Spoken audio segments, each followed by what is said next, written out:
Au 1er janvier 2021, les établissements professionnels, donc cafés, hôtels, restaurants, discothèques, n'auront plus le droit d'utiliser de la vaisselle plastique jetable. Tous ces ustensiles de vaisselle seront forcément réutilisables ou alors biodégradables. Bonjour, je suis Nicolas. Je suis là aujourd'hui pour vous parler du plastique, pour vous dire qu'on en a marre du plastique. Il envahit nos vies et il pollue toute la planète. Si on parle juste de la vaisselle jetable, ça va être les gobelets, ça va être les pailles, ça va être les couteaux en plastique par exemple. C'est à peu près 200 années de décomposition, c'est-à-dire que ce qui va tomber dans la nature aujourd'hui va mettre plus de 200 ans à disparaître. Et on n'a pas le recul nécessaire, ce sera peut-être 280, ce sera peut-être 300, voilà, on le sait pas, mais c'est quoi qu'il arrive beaucoup trop. On sait aujourd'hui qu'il y a à peu près 250 kg de plastique qui sont déversés chaque seconde dans les océans. C'est un exemple encore de pollution, surtout pour la faune, qui malheureusement va l'ingérer et va en mourir. Donc il existe des solutions, on doit trouver des solutions, on a trouvé des solutions. Maintenant, il faut que chacun les adopte. Et je suis là aujourd'hui pour vous parler plus particulièrement des pailles en bambou.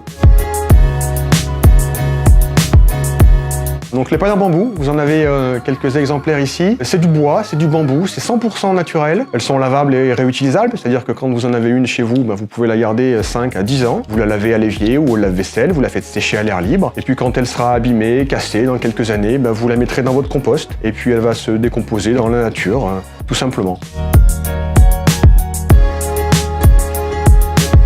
Aujourd'hui, les réseaux sociaux ont beaucoup accéléré le processus. On a tous vu passer sur Facebook ou à la télévision, mais surtout sur les réseaux sociaux, des images de tortues agonisantes avec du plastique plein la bouche, ou des baleines qui ont été retrouvées mortes avec des poches remplies de plastique ou de sacs plastiques. Bon, forcément, l'opinion publique, elle a été très impactée par ces images qui sont fortes, qui sont puissantes. On voit bien, ça commence un petit peu à prendre dans l'esprit des gens. On voit qu'il y a déjà, ça bouge un petit peu.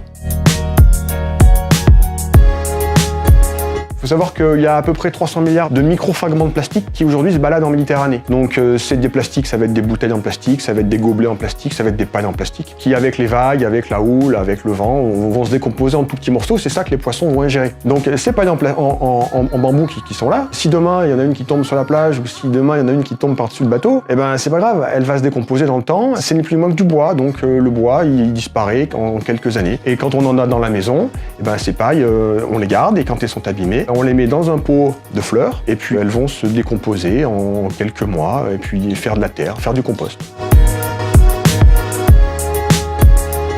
J'approvisionne toute ma gamme de Bali et du Vietnam, en fonction de la longueur des pailles et puis en fonction de la période dans l'année également. Donc ce sont des pailles qui sont faites là-bas, donc il faut savoir que là-bas, l'économie locale est basée sur le bambou, tout est fait en bambou.